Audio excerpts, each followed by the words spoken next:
Convido você a abrir a palavra de Deus na carta de Tiago.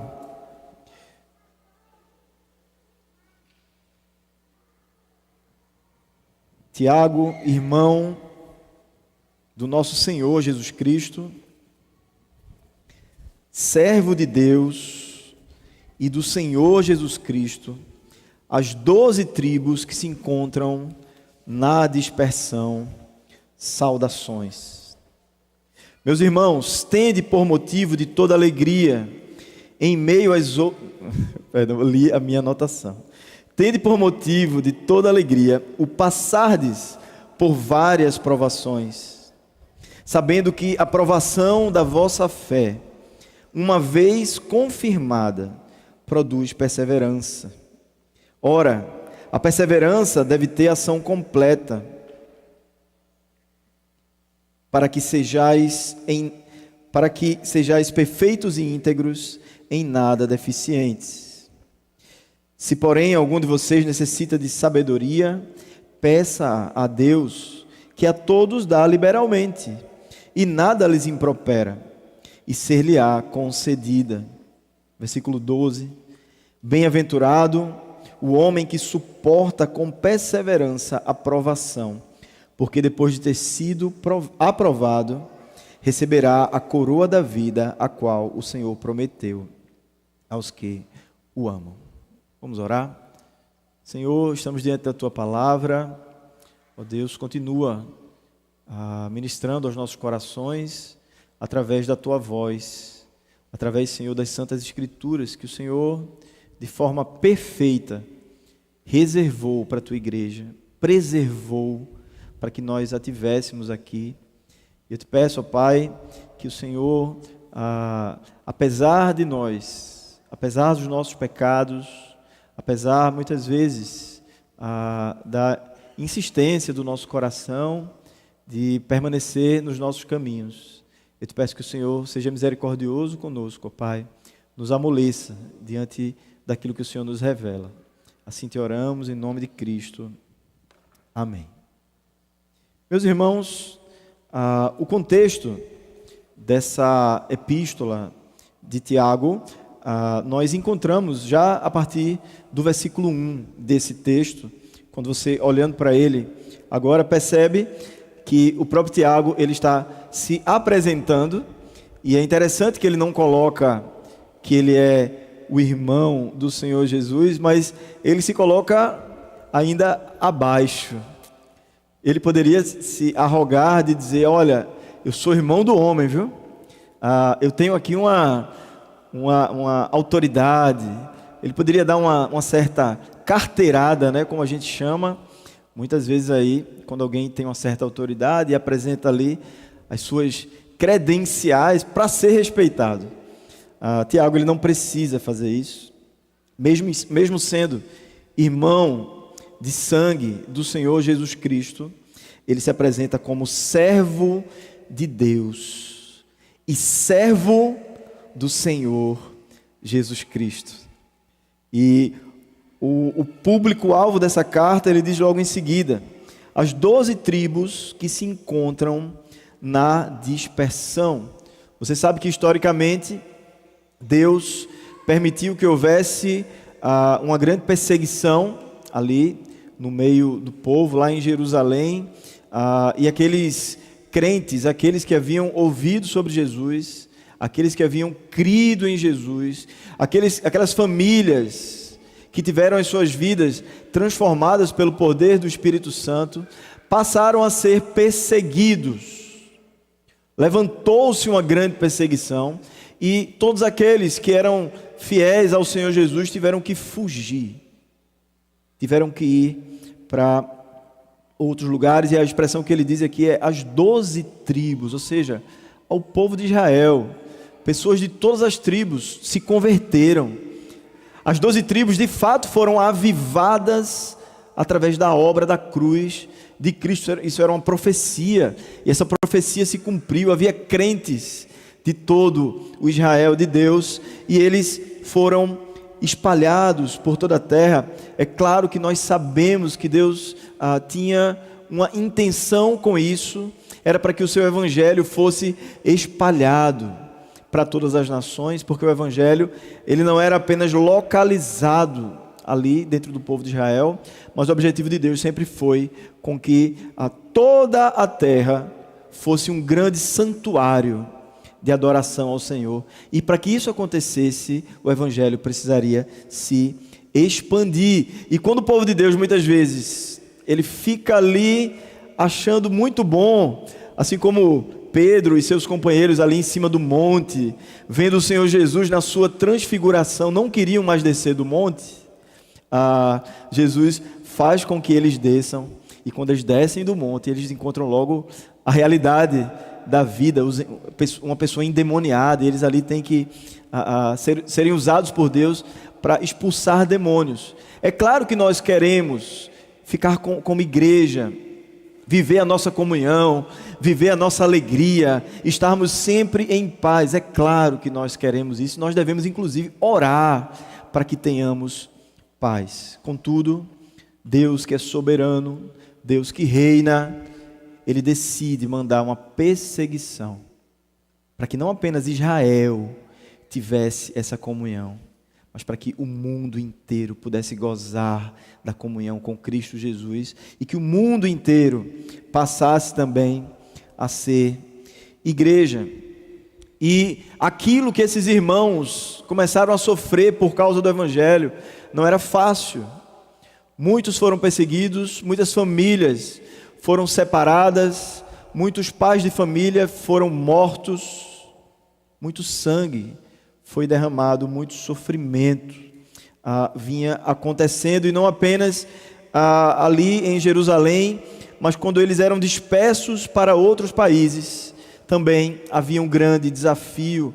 Por exemplo, os judaizantes sempre se aproximavam da igreja para dizer que a situação estava muito difícil, que era melhor que eles desistissem de adorar Jesus e voltassem a ser como o povo de Israel antes do Messias vir, ou seja, o povo de Israel incrédulo, aqueles que não estavam percebendo as profecias, aqueles que não creram na vida do Messias. E a grande proposta para eles era: vocês podem deixar de adorar Jesus e adorar com base numa interpretação errônea do Antigo Testamento. Vocês continuam sendo judeus e a perseguição cessa. Você quer deixar de ser perseguido? Então negue a Jesus. Havia esse tipo de perseguição religiosa, mas havia também a adoração ao imperador. E quando, por alguma razão, por conta da temperatura, digamos assim, daquela cidade ou daquela região onde a igreja estava, quando a coisa começava a apertar um pouco mais e era cobrada uma adoração declarada e exclusiva ao imperador romano, o povo de Deus começava a ser perseguido, porque eles diziam que Jesus Cristo é o Senhor. E quando alguém declarava que Jesus Cristo era o Senhor, automaticamente essa pessoa estava dizendo que o imperador romano não era o Senhor. E por causa desses fatores e de tantos outros fatores, a igreja do Senhor, ela era uma igreja perseguida tanto em Jerusalém, como também pelos lugares onde essa igreja se espalhou. Contudo, Tiago, ele traz uma exortação que parece muito difícil para nós, que quando a gente vê essa exortação de primeira, a gente pensa: mas eu não vou conseguir alcançar isso aqui que Tiago alcançou, isso que os apóstolos alcançaram, isso que Pedro claramente diz também na sua carta, a gente vai citar aqui, isso que o Senhor Jesus também viveu. E o que seria essa exortação? Primeiro, Tiago diz assim: meus irmãos, versículo 2, tende por motivo de toda alegria o passardes por várias provações. Primeiro, Tiago se coloca junto comigo, junto com você, dizendo: olha, eu não sou um anjo, eu não sou um super-homem, mas eu sou um irmão seu. Eu sou ser humano igual a você, meus irmãos. Assim como eu fui feito filho de Deus, através do sacrifício do meu irmão Jesus Cristo, eu me tornei filho de Deus.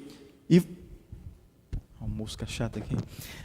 E você também, da mesma maneira, através da fé no Senhor Jesus Cristo, você se torna também filho de Deus. Então, eu te chamo de meu irmão, porque não existe superioridade entre mim e em você. Nós estamos juntos, nós somos igreja do Senhor. Meus irmãos, tende por motivo de toda alegria o passardes por várias provações. E quando a gente pensa nessa expressão, toda alegria em meio ao sofrimento, a gente sempre pensa que é mais ou menos assim: eu perdi um ente querido, mas eu tenho que ficar alegre. Ou o governo se levantou contra os princípios bíblicos e eu preciso estar tão somente alegre e feliz. E nenhum outro sentimento haverá no meu coração, a não ser a alegria em meio à perseguição. Eu estou sendo perseguida no meu trabalho, mas eu estarei somente feliz. Eu não vou chorar, eu não vou me sentir injustiçado, porque a Bíblia diz que eu tenho só que estar feliz. Não é esse o ensinamento. A palavra de Deus, ela vem falar o tempo inteiro que o crente, ele pode viver um misto de sentimentos, mas deve haver um sentimento base, um sentimento que alicerça a vida do crente, enquanto ele sente as outras coisas da vida. Então, eu posso gozar de toda a alegria. É claro que isso é um processo. Eu creio que ninguém aqui goza da plenitude ainda da alegria que gozaremos quando o Senhor Jesus voltar, quando não haverá mais o pecado em nosso coração. Então nós gozaremos plenamente de toda a alegria.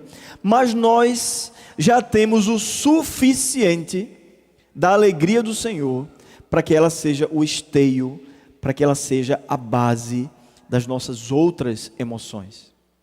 Por exemplo, como eu já falei aqui,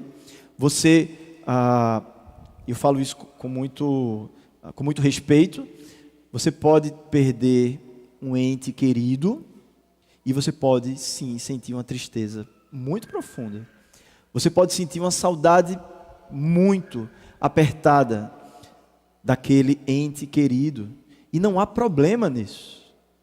Teria problema se você de repente não sentisse nada, você fosse alguém sem sentimentos. Isso sim seria algo que precisaríamos marcar aí um gabinete para entender aquilo que tem acontecido com o seu coração.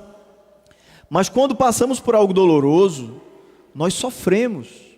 Quando somos perseguidos, seja por um governo, seja no nosso trabalho, ou seja por outras pessoas ao nosso redor, na nossa vizinhança, de repente, nós nos sentimos sim injustiçados, nos sentimos muitas vezes com aquele desejo que a justiça de Deus ela seja feita diante daquela situação, e não há nenhum mal nisso, em ficarmos tristes, em alguns momentos sentirmos ira, não há problema, desde que a alegria do Senhor ela seja a base onde essas outras coisas são vividas. A confiança em Deus. Um coração que olha para Deus e entende que Ele está no trono. Entende que também você era pecador, ou você permanece pecador, mas você era um pecador condenado, e agora você é um pecador salvo pela graça de Deus. Se essa é a base da sua vida, os outros sentimentos que vêm depois disso, eles são regulados. Por isso Tiago, e outros autores bíblicos, eles vão dizer: você pode ter toda a alegria, sim, em meio às dificuldades, em meio às provações. E ele diz: ao passardes por várias provações. Então, uma outra razão pela qual nós podemos ter esperança é que toda provação, ela tem um prazo de validade. Ela não persistirá para todo sempre. Ela tem um objetivo, a gente vai ver aqui, e quando esse objetivo ele é alcançado, muitas vezes o Senhor nos coloca em um outro estágio, em uma outra fase. Aí aqueles que são gamers, né, que tentam ali passar daquela fase do jogo, às vezes passa muito tempo ali e não consegue, até que um dia ele conseguiu. Sendo que no outro estágio vai ter muita provação, não, Eliade? Aqueles que jogam sabem disso. Mas voltando para a vida real, nós também passamos por grandes desafios no nosso dia a dia. E quando nós passamos por esses desafios do nosso dia a dia, a vontade que dá na gente é desistir, não é verdade? Mas o objetivo de Deus para nós é que a gente passe com toda a alegria, que a gente saiba que essa provação ela tem um prazo de validade, mas muitas vezes nós também pensamos: mas essa provação ela é tão difícil, esse assunto específico ele é tão complicado, eu não me vejo capaz de passar por isso aqui. E acontece, como diz aqui no texto, que muitas vezes acontece uma provação e logo depois vem outra, e logo depois vem outra, e você se sente cansado, assim como alguém que está se afogando e que quando finalmente toma um fôlego, vem uma outra onda e bate naquela pessoa, e ali ela não sabe, ela não tem certeza se vai sair dali, daquele mar revolto. Quando não, acontece aquilo que nós chamamos de tribulação. Tribulação é quando vem uma provação e ao mesmo tempo você tem 2, 3, 4, e você pergunta a Deus: Senhor, como é que eu vou passar por tanta coisa ao mesmo tempo? E você pensa que não vai conseguir. Então, Tiago continua, prosseguindo agora no versículo 3, nos ajudando a entender o que é isso que nós passamos, o que é isso que a igreja do Senhor passa, o que é isso que aquelas igrejas da dispersão estavam passando ali, e qual é o propósito, qual é a razão e qual é o propósito dessas provações. Versículo 3: sabendo que a provação da vossa fé, uma vez confirmada, produz perseverança. Ora, a perseverança deve ter ação completa, para que sejais perfeitos e íntegros e em nada deficientes. Primeiro, o que está acontecendo com você é a provação da sua fé. Mas em que sentido? No que consiste a provação da nossa fé? A provação ela acontece para que a gente constate a nossa fé como sendo uma fé legítima e verdadeira, ou seja, recebida do alto, não uma fé fabricada, não uma fé forçada por nós mesmos, como aconteceu em toda a história. Pessoas que, querendo fazer parte daquele grupo, eles tentam produzir e fabricar com seus próprios sentimentos, com seus próprios pensamentos, uma fé no Senhor, mas é uma fé que não vai longe, porque não é uma fé verdadeira. Então a provação ela vem para constatar a pureza da nossa fé, mas vem também para desenvolver a nossa fé. Então, quando Deus ele permitiu que você passasse por aquilo que você está passando hoje, o objetivo de Deus é que você olhe para aquilo que Deus implantou no seu próprio coração e louve o seu nome. De que maneira? Porque você vai perceber que você vai perseverar em situações que naturalmente você não conseguiria fazer. Que você vai dar passos na sua vida que naturalmente eram impossíveis de você dar. Você vai ter uma ótica em relação ao mundo, em relação à criação, em relação aos fatos que acontecem, que essa ótica não vem de você, ela vem desta fé que o Senhor colocou. Mas como é que você vai descobrir tantas virtudes da fé? Se nós não formos provados, nós não vamos conhecer a qualidade da fé que Deus nos deu. E a gente não vai louvar o nome de Deus. Mas quando nós passamos pela provação, a gente pode ter várias perdas. A gente pode chorar por situações tão difíceis que a gente pode passar. Mas aquilo que a gente vai ganhar em meio à provação não tem preço. Conhecer de Deus através da fé é algo sem preço. É algo que a gente não pode deixar de ganhar.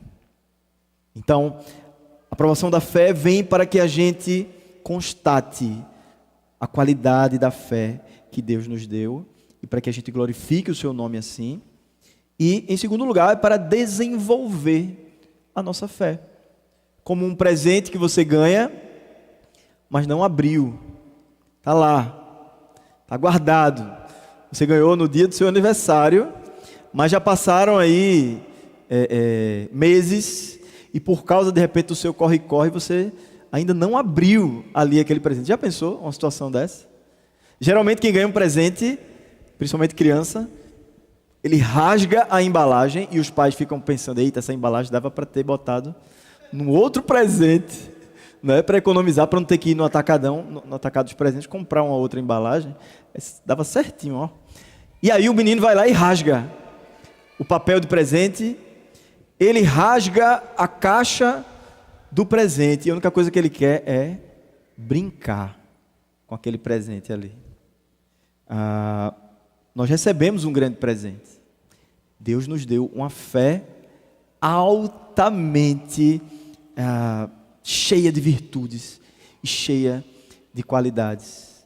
Mas muitas vezes a embalagem está fechada. E a gente nem puxa o lacinho, nem o lacinho, para conhecer o que significa aquilo ali. A aprovação da nossa fé serve para que a gente precise abrir a caixa. Você precisa tirar o laço. Você precisa rasgar o papel. Você precisa abrir a caixa. Você precisa, finalmente, olhar para o presente. Achar bonito. Achar bom. Usar o presente. Entende? Tem coisas que a gente jamais vai conhecer se não for através da provação da nossa fé. Coisas boas, irmãos. Coisas do conhecimento de Deus que a gente não vai conhecer se não for Deus nos colocando em situações onde ali a gente precise desembrulhar aquele presente. Nossa fé, ela é desenvolvida através da provação. E duas ilustrações que sempre são colocadas, eu quero colocar também, é como você ter as uvas, mas você não tem o vinho. Para que você tenha o vinho, pelo menos antigamente, o que é que era necessário? Prensar a uva, ou pisar com o calcanhar ali, naquela uva, para extrair o seu suco e do seu suco haver o vinho. Na nossa vida é assim. O Senhor Jesus quer que nós sejamos bons vinhos, mas é preciso que a gente seja, muitas vezes, pisado, esmagado pelo próprio Deus. As pessoas são só meios. Na verdade, quem está nos provando é Deus. E Ele quer extrair o melhor de nós. Assim também a espada, uma boa espada, ela não acontece simplesmente porque você achou um ferro ali no ferro velho.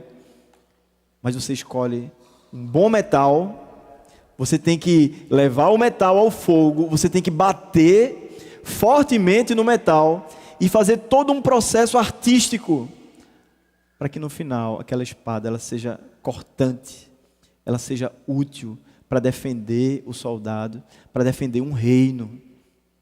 Da mesma maneira, nós somos como esse metal, estamos indo para o fogo, estamos indo para a água, estamos sendo batidos, até que sejamos moldados conforme o querer de Deus. Versículo 4. Ora, a perseverança, ela deve ter ação completa. O que é que Tiago está falando aqui? Ele está dizendo que quando nós passamos por tudo isso, um dos frutos que vão brotar de nós chama-se perseverança. No começo você não a tinha. No começo você era tendente a desistir de tudo. Muitas vezes acontece com a gente isso. Somos pessoas que começam uma coisa e não terminam. Porque quando a coisa começa a ficar muito apertada, a gente foge para o caminho mais fácil. E a gente não completa o ciclo da aprovação. Deus queria que nós fôssemos aprovados, aperfeiçoados, que nós conhecêssemos mais a Ele em meio à aprovação, mas nós sempre buscamos o caminho mais fácil. Significa que nós não conhecemos ainda a perseverança do Espírito Santo que já habita em nós. Mas Deus que é Deus e que é soberano, Ele vai continuar nos provando até que esse fruto chamado perseverança, ele comece a brotar em nós. E nós vamos olhar para trás e dizer: antigamente eu não tinha perseverança, hoje em dia eu tenho, para a glória de Deus, por graça do Senhor Jesus. Mas eu percebo que eu não desisto mais, em meio às provas do Senhor, eu não desisto como eu desistia antigamente. Deus está implantando a perseverança no nosso coração, e o objetivo é para que sejais perfeitos e íntegros, em nada deficientes. Então, qual é o objetivo do Senhor Jesus, do próprio Senhor Jesus, o objetivo da Trindade, podemos dizer assim, quando a Trindade Santa nos coloca numa situação difícil? O objetivo é tão somente que nos tornemos como Cristo Jesus, perfeitos e íntegros, e em nada deficientes.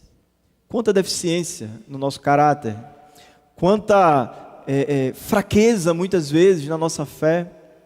Isso digo da nossa parte, não da parte da fé perfeita que Deus nos deu, mas na parte como nós, por causa do pecado, vamos ali abafando aquilo que Deus fez em nós. Muitas vezes nós não entendemos que Deus está querendo que a gente se torne como o seu Filho, o Senhor Jesus Cristo. Então, essa perfeição, que quando nós olhamos para a proposta da perfeição, geralmente nós recuamos. Nós olhamos e dizemos assim: mas perfeito é só o Senhor Jesus. Você já usou essa frase? Eu pequei. Eu não sou Jesus. Perfeito só o Senhor Jesus. Mas é exatamente porque perfeito é o Senhor Jesus que Deus, Ele quer, Ele insiste e Ele vai fazer com que as qualidades de Cristo, elas estejam em você.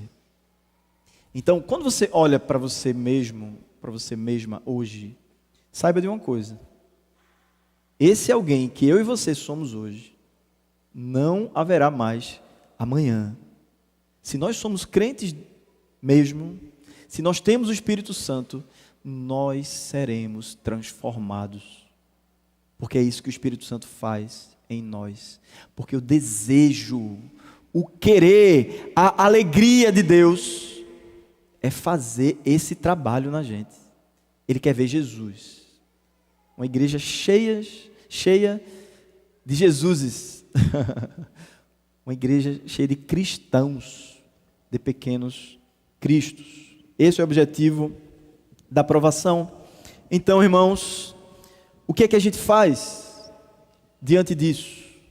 O que fazer diante do fato de nós, com certeza, sermos perseguidos nesse mundo, de nós passarmos por situações dolorosas, situações difíceis, diante do fato de sabermos que o próprio Deus é quem pisa a uva para transformar no vinho. O que é que a gente faz diante de tudo isso? O que é que aquelas igrejas da dispersão deveriam fazer diante daquelas provações que a gente falou aqui no início? Versículo 5. Se porém algum de vós necessita de sabedoria, peça a Deus, que a todos dá liberalmente e nada lhes impropera, e ser-lhe-á concedida. O que fazer em meio à provação? Primeira coisa, irmãos, eu e você precisamos dobrar mais os nossos joelhos. A gente vive um momento cultural onde nós encontramos muitos escapes em meio aos nossos desafios. O lazer, ele tem sido o nosso ídolo, não é verdade? A distração, o entretenimento, é o lugar para onde a gente foge. Se tornou aquele que nos consola.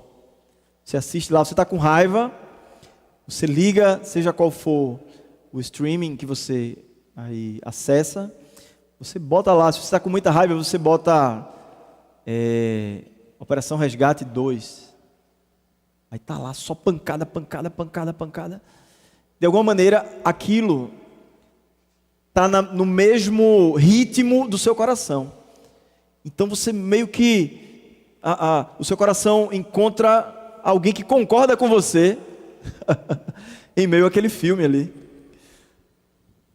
Ou então você escolhe outro tema, outra coisa para assistir, de maneira que aquilo vá anestesiando você em meio à sua tribulação. Sabe o que acontece no final? E eu não estou dizendo aqui que assistir filme é pecado não, viu gente? Vá para a nossa sala das coisas da terra e você vai entender melhor que eu estou lhe dizendo. Propaganda aqui. Próximo semestre se matricule na nossa sala. Você pode assistir bons filmes.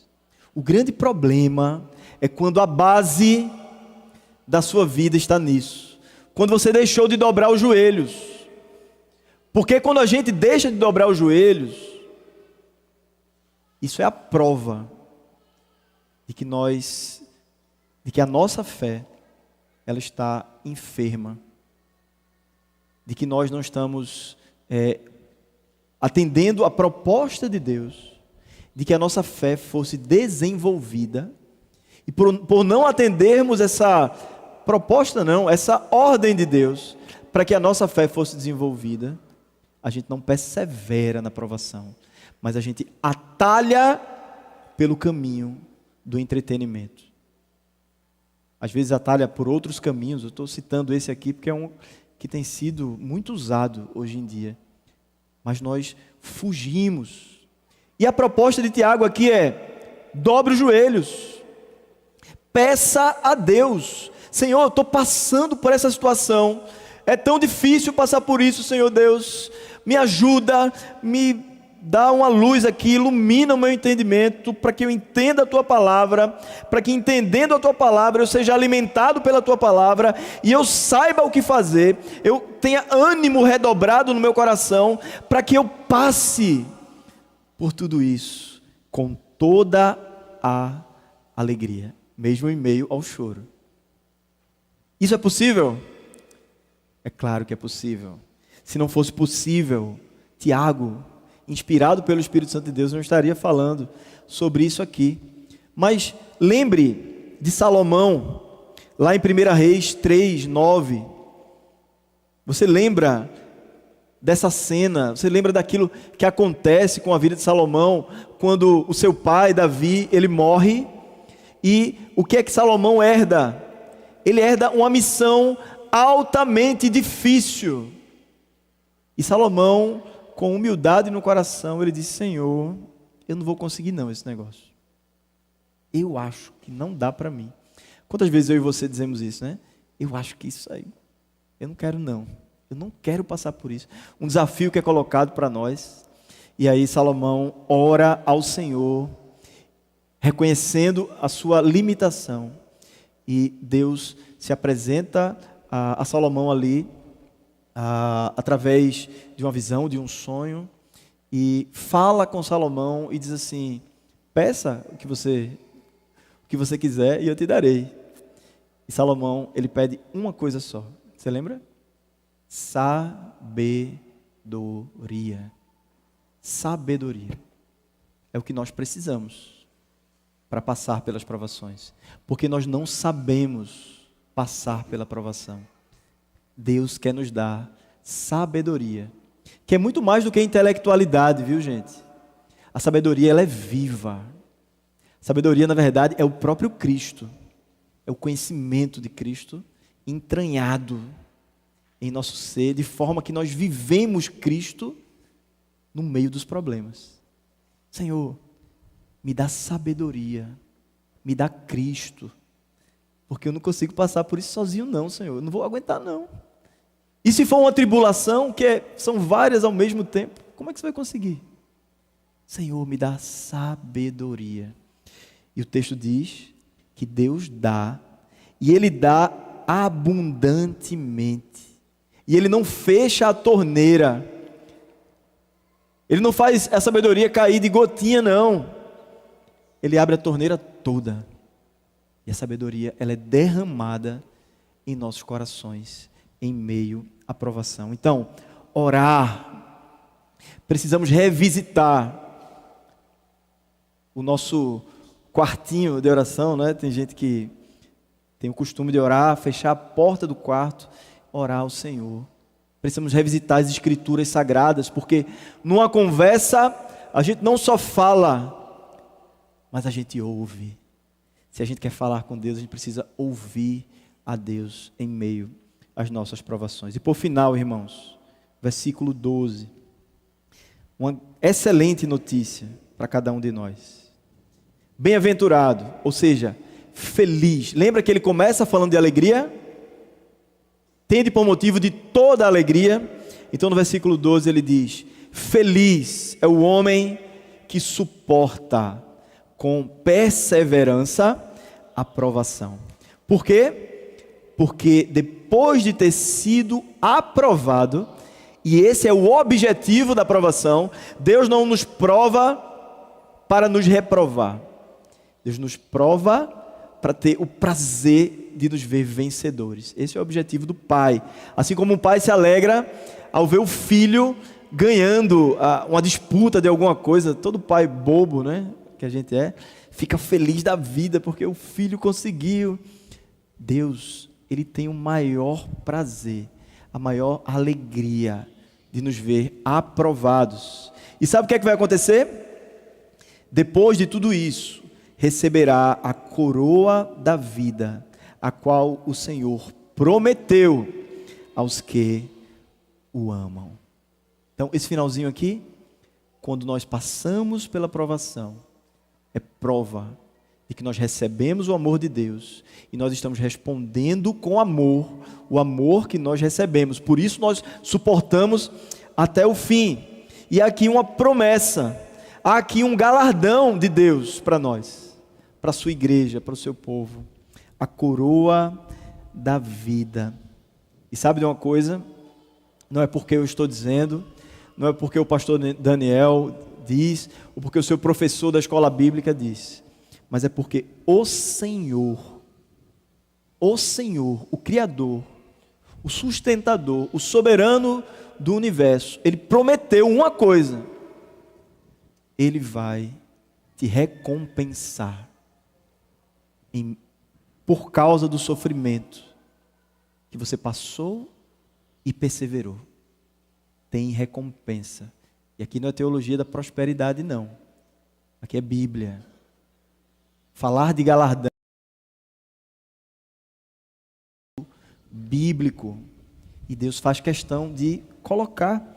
Deus não tirou, ou Deus não deixou de colocar, muito pelo contrário, é um assunto que se repete na Bíblia. Por que esse assunto se repete, irmãos?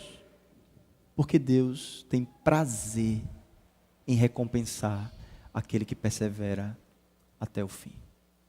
E é isso que vai acontecer com você, ao perseverar na força que Deus dá. Por final, já chamando aqui o Ministério de Música para subir, nessa mesma tonalidade.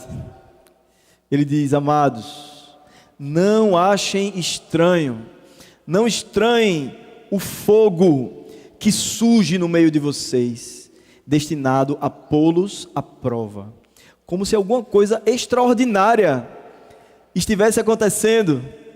Irmãos, é da natureza da igreja ser perseguida. Esse é o ponto aqui. Então, Cristo, para que também na revelação da sua glória vocês se alegrem exultando. Olha o nosso destino final, a glória. Esse é o nosso destino, assim como Jesus ressuscitou depois de passar pelas provas, é que a nossa vida espelhe a vida de Jesus. Que a gente não fuja, que a gente não atalhe, que a gente não busque outros caminhos. Muito pelo contrário, Senhor, aumenta, faz com que a gente desembrulhe, faz com que a gente expanda em relação à fé que o Senhor já implantou dentro de nós, que ela cresça, que sejamos cada vez mais crentes no Senhor Jesus Cristo, Pai. A proposta dos nossos dias é que a nossa fé encolha, mas que como igreja a gente faça o contrário, Senhor. A gente viva somente pela fé. Deus, assim, nós te pedimos que a tua igreja, ela permaneça vivendo por fé em Jesus, desde hoje, de ontem e para todos sempre. Amém e amém.